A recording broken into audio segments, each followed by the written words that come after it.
Hi everyone, Crista Cowan here with another episode of the Barefoot Genealogist. Today we're going to do something just a little bit different. Hopefully you watched the CSI episode last night where Ancestry.com was featured as part of the tools that the detective squad and the CSIs used to help solve the crime of the hour. We talked last Tuesday about my love of mystery novels and crime shows. However, one of the things that you don't see when you watch those shows is all of the time and effort that goes into solving that particular crime. You of course just get a really high level that has to fit into a 1-hour TV show. And so today we're going to talk about how to really go through some of those steps and what's required in some of those steps that, of course, is going to take longer than an hour. Now, we're going to use one of your family history mysteries. It's a question that came in on our community forums, and if you haven't checked those out yet, I would encourage you to do that. You're going to find those by clicking on Help in the top right-hand corner of the Ancestry.com website, and then if you look, you'll just see a link to the community.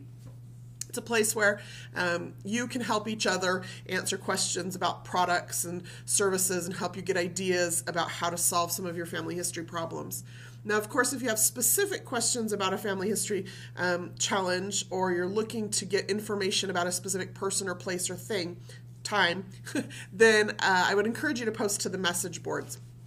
But if you're looking for information about methodology or how to go about doing something, the community is a good place to get that information. So I was reading this post yesterday from a man named Kevin Hunter, and he is looking for his father. And he provided excellent information in his post. It gave me enough information to be able to provide him with some direction. And so I'm just going to walk through my response to him. Again, it's a little different than what we normally do. Usually I speak really high level and hope that you can take that information and use it in your particular family history search.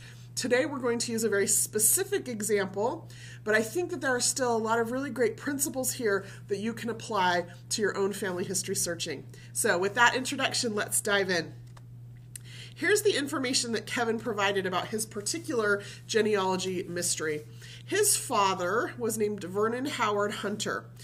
This man was born in 1935 in Port Gibson, Mississippi, which is in Claiborne County.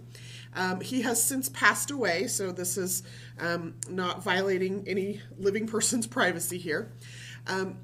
Kevin's grandmother's name is Mabel Hunter. So his father is Vernon, his grandmother is Mabel. Mabel was born in 1911 in Mississippi. So she was about 24 years old when her son was born. Hunter is her maiden name. And that's an important piece of this mystery. There is no father's name listed on the birth certificate. And I imagine that if he didn't know who his father was, that when he passed away, the person who provided the information on the death certificate likely did not as well. The family story is that Mabel had an affair, and there's a possibility that, or some story that came out that the man had been a sheriff in the area.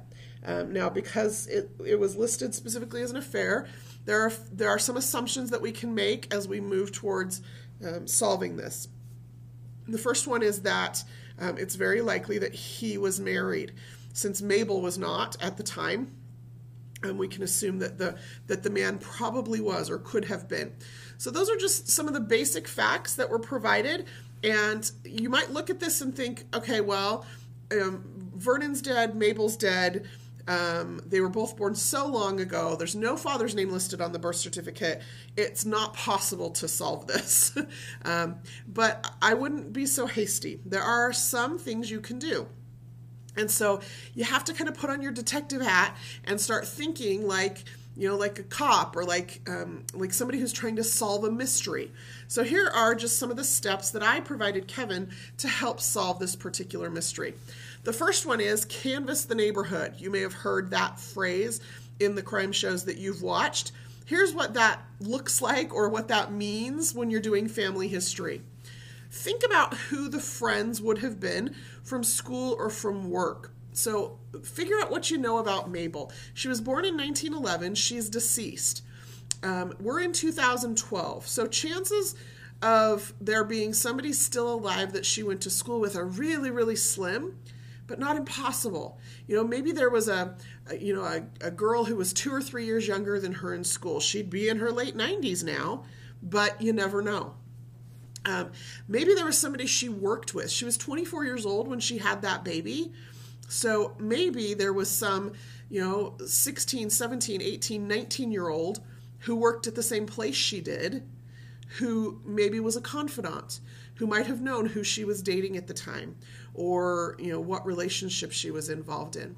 So figure out where she worked, talk to family members to get that information, look at city directories to see who else worked at the same place.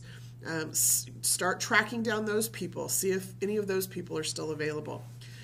When you're canvassing the neighborhood, family is usually the first place you start. Kevin mentioned that he had talked to family, but sometimes we forget certain members of the family. We start thinking about older members of the family, but don't forget those younger members of the family. Does Mabel have younger cousins? When Mabel was 24, did she have younger cousins or nieces or nephews who were 8 or 9 or 10 years old? Little children have big ears, and sometimes they hear things or they see things, and they may not have all the facts, but they may have a clue that will provide you with more information. So just because they were a child at the time of the event, don't discount that they might have some very valuable information that will help you solve the mystery. Look at, in this case, Kevin's father was born in 1935. Check the 1940 census. Also check the 1930 census. Who were the neighbors living in the area? Who were their children? Something like an out-of-wedlock birth or an affair could have been a lot of neighborhood gossip. And while we certainly don't want to encourage gossip, generally, it is something that can serve useful when you're trying to solve some of these mysteries. So look at some of the children in those families. Who are the neighborhood children? Track them down. See if you can find where they are now. Talk to them. See what they can remember. Same thing with fellow congregants. Did Mabel go to church? Was her family part of a specific congregation? Who else was part of that congregation? Contact the church. Maybe there are even people who are still there in that neighborhood or in that church, in that congregation, who might remember something. And it's certainly worth making the effort to make some of those phone calls and to track some of that stuff down. And talk to all of them. If you find a younger cousin who remembers something, don't stop there just because they have a piece of information. When police are trying to solve a mystery, they literally canvass the neighborhood. They talk to everybody, because the more witnesses you have, the more complete your picture is going to be. The more accurate your information is likely to be as you gather all of the perspectives. So, try to find as many of these people as possible and talk to all of them. The second step I provided Kevin was to check the records. Again, this is one of those things we see on TV where they just type in a few keystrokes and it looks like it's so quick, but they're having to solve a crime in an hour. You might have a little bit more time. So think about other records. Now, Vernon's father wasn't listed on his birth certificate, but were there hospital records that were created? If Vernon was born in a hospital, and I don't know if he was, that's certainly a piece of information that you might be able to find. Maybe when the mother checked in, she listed the father on the hospital records. Maybe the father came to visit her and the baby at the hospital. Is there some kind of a visitor log or visitor records available to them?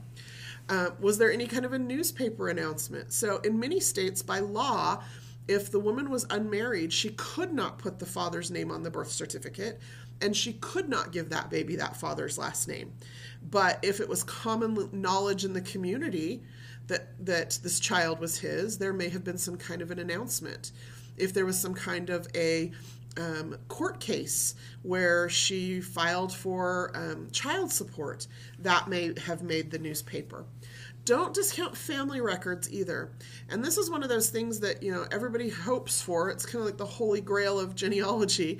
We hope for some kind of family record that survived. Keep in mind that, your father may not have been aware of it. Your grandmother may not have even been aware of it. But maybe her mother kept a Bible, or maybe Mabel's grandmother kept a family Bible and made some little notation about who the father of this child was. And maybe that family Bible got passed down to a second or a third cousin because it came down a different branch of the family. So again, talk to all the family members to see what you can get. Same thing with journals, family journals or letters.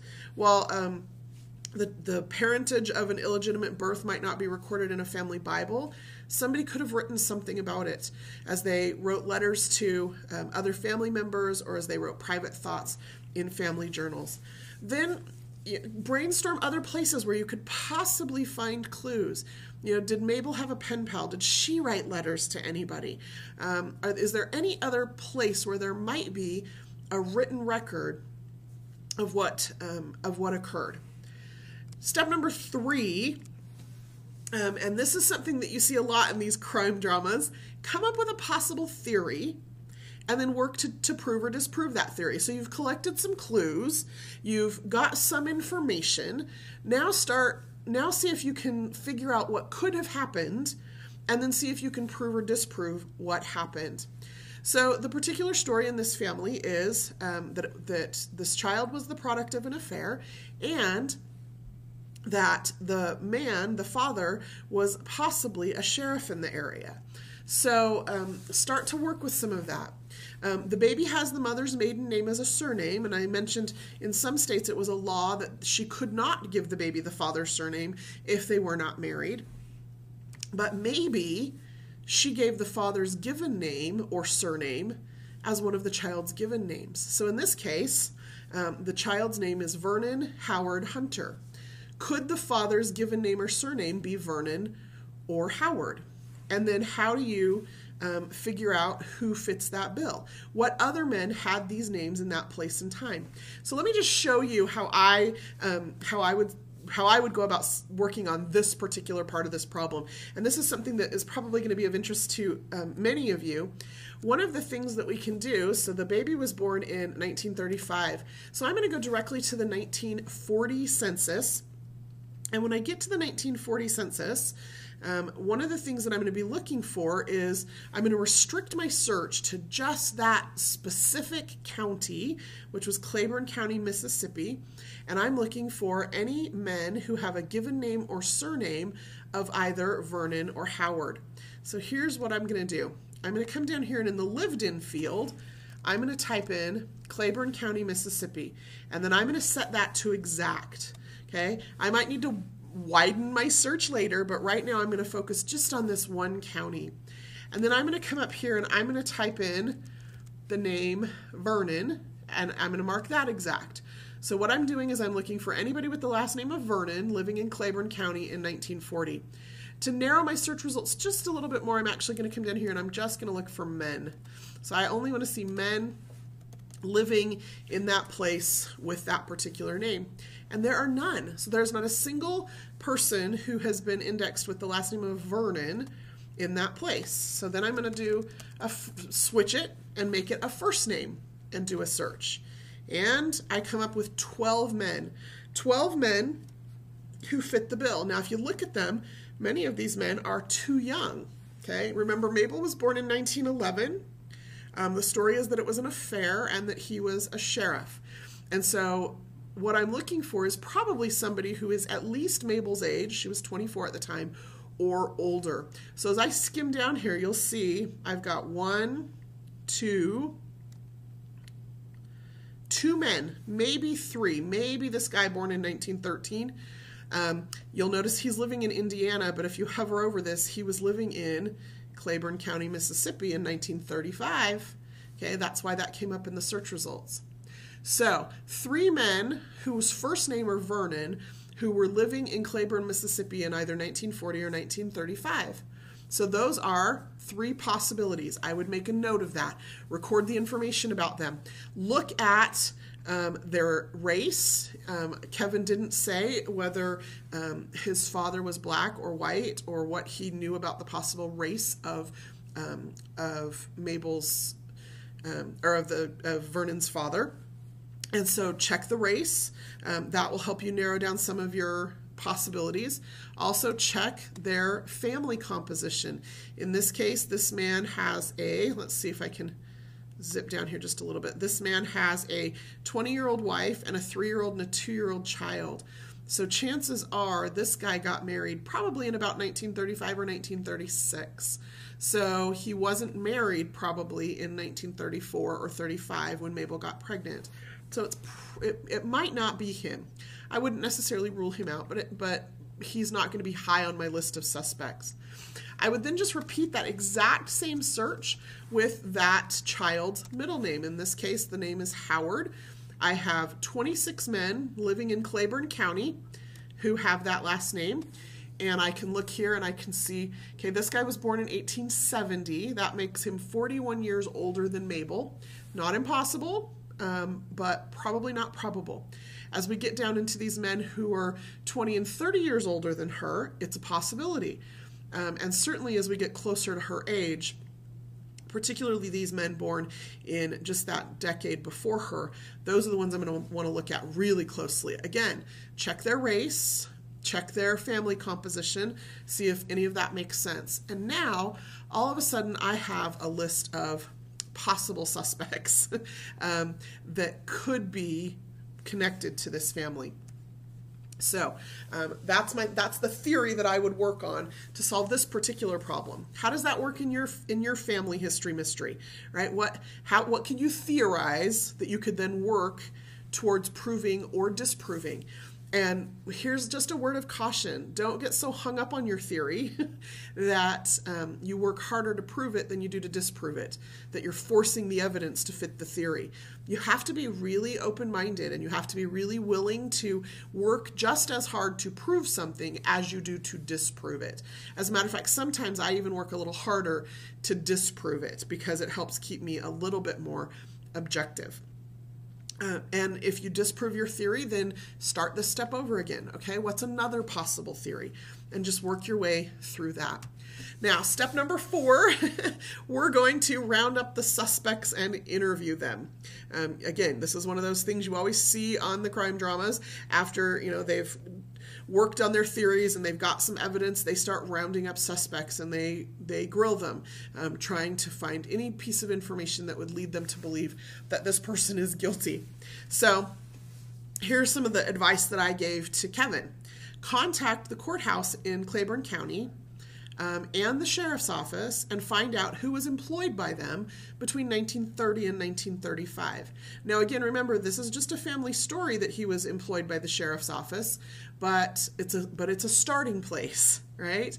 So now, and you don't have to provide them with all the information. All you have to do is, you call them up and you say, I'm working on some genealogy, or I'm working on a history project, and I just need a list of who was employed. And I wouldn't even go so far as to say the men who were sheriffs or under sheriffs. I would just say who was employed by the sheriff's office and get a list of those employees from that time period. And get it from both places if you can, because maybe one has more complete information than the other. Then I would compare that list against that 1940 list you just pulled up. Do any of the men who work in the sheriff's office show up on that list of suspects you created in step 3? If they do, you've got a pretty solid lead. Start figuring out what happened to that man. Maybe talk to some of his children or grandchildren if he's not still living. Again, you need to be a little bit sensitive to the fact that not everybody is comfortable talking about illegitimacy or affairs, that could be very scandalous to some people, and you certainly don't want to disrupt their family or their lives. So you can approach it diplomatically as you start to gather information until you have some firm information, or until they start asking questions that you feel you have to answer. If those list of men in the sheriff's office are not on your list of suspects from step 3, search for each of them in the 1940 census one at a time. And again, what you're looking for is you're trying to determine their race and their age and their family composition, and were they living in Claiborne County in 1935. That information is on the census in the 1940 census. So, they may have been employed in 1930 and moved away in 31, or, use city directories to figure that out. What you're trying to do, again, is just create the narrowest list of suspects that you can. And then use some of those other records available to determine if any of those men are still alive. Now, chances are, if Mabel was born in 1911, and if this man was older than her, which I would start with that assumption, then he probably is not still alive. However, some of his children may still be alive, and so you can track them down using city directories, using obituaries, using public records index, all of the things that we talked about last Tuesday that help you track down living people. Okay, now you should have, at this point in the process, probably a list of 2 or 3 really solid suspects. So step number 5, particularly in a case like this, where you may not ever have proof any other way, I would use DNA to make a solid case. The new advances in DNA can really help solve some of these things. Now, of course, if the family that you contact, if they're open to it, you could have some direct DNA testing done to prove, am I related to, if you find a child of the man and you are a grandchild of that same person, you could have your DNA directly compared in order to determine if you're related. Or this is a little bit of a broader process, but you can take the new ATDNA test with Ancestry.com. You put your public tree online, you attach those DNA results to yourself, and then what you're looking for are specifically first to fourth cousin matches. Anybody that comes up as a match in that first to fourth cousin range could have the information that you need. And once you find those matches, then what you're looking for is because there's not going to be a person match in your tree because you don't know who Vernon's father is. But anybody, you're going to look at their tree to see, is there anybody in their tree, in those matches, that has family in the same county? Do they have people who were born in Claiborne County in, the 1910s or the 1900s, or even back into the 1870s or 1880s? Do they have family that is in that same county? If you're looking at those, if you get somebody who's a fourth cousin match and they have somebody born in Claiborne County in 1872, who is that person's descendants? And one of those men could be then the possible father of Vernon. You're also looking for anyone in those matches trees that has the same surnames in their tree, right? So you're looking for those surnames that you collected on your suspect list. Pay close attention to those. It might be Vernon, it might be Howard, or it might be some of those men who had that first name with a different set of with a different last name. Look through some of those matches trees for that particular surname. Again, even if you have a fourth cousin match means you have a common third great grandparent. Well, my third great grandparents were born in the early 1800s. But if there's a match on a surname for one of those people, then maybe one of their descendants is the common ancestor. So it gets, this isn't something you're going to solve in an hour TV show. This is something that's going to require some effort and some investigation, and you're going to have to pay close attention. You're going to need to look at the details and prove and disprove theories. Let's just run through those steps one more time. Be sure to canvass the neighborhood. That's one of the first things that always occurs, is that the police canvass the neighborhood and talk to everybody they can to get their perspective. Then we check the records. We look to see what records exist, what other records are available, what possible records that we hadn't even thought of before could provide us with the information we're looking for. Then, based on the information we've collected from those first 2 steps, we're going to come up with a possible theory, and then work to prove or disprove that theory. And this step may be repeatable 2 or 3 or 10 times. If you come up with a theory and then disprove it, you sometimes have to start over, coming up with a new theory and working to prove it or disprove it.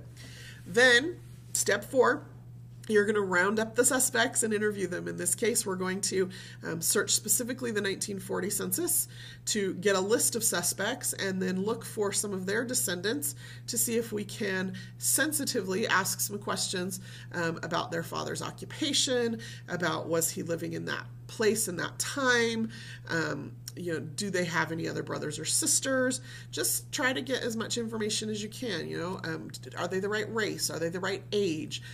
Were they married at the time? Use the clues you've collected to determine who your suspects are. And then step 5 is to just use DNA to make a solid case so that you can feel really good and really confident that you have identified the appropriate person. Well, that's all we have time for today. Hopefully this has just given you a taste. Like I said, it was a little different because we focused on a very specific case, but hopefully it's given you a taste of what the possibilities are for you as you try to solve some of your own family history mysteries. As always, if you're watching this live, I will be available online for live chat. If you have questions, stick around for that, and I'll be online to help answer some of those questions. If you're watching an archived version of this on YouTube, you can leave your questions in the comments. We do monitor those and respond as appropriate. If you have suggestions for future live stream broadcasts, I would encourage you to send me an email at ask@ancestry.com. If you include a research question or challenge, we may use it in a future broadcast, or any suggestions for topics you'd like to see covered in future episodes. I'm putting together the January calendar this next week, so if you want something discussed in the next month or so, be sure to get that into me. Until next time, this is Crista Cowan. Have fun climbing your family tree.